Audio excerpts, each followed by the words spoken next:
It was when Moses took the children of Israel out that we began to know the men that were in Egypt. Do you know Miriam, the prophetess, was in Egypt? That was like the first prophetess of scripture. A first woman who could peep into heaven and pick sounds.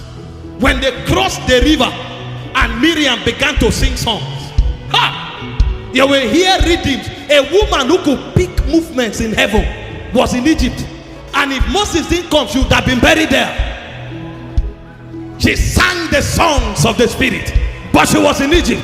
Do you know Joshua was in Egypt? A man that could take 31 kingdoms was walking in Egypt as an ordinary boy, because Egypt kept him in captivity. Do you know Caleb was in Egypt? This was a man that at the age of 80, he said, give me that mountain, I will take it.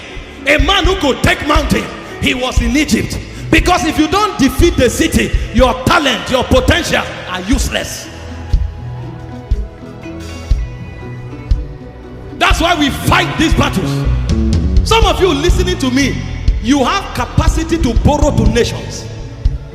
Those capacities are in you. Some of you listening to me, you have capacity to counsel kings, rulers, companies, and to even bet them.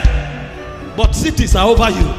Egypt said you must be a slave, and Egypt never gives up. They were there for 430 years. It still took a fight. Imagine 10 plagues for them to come out. Hear me. Anybody and any system that must come under plague for your emancipation, it will happen now.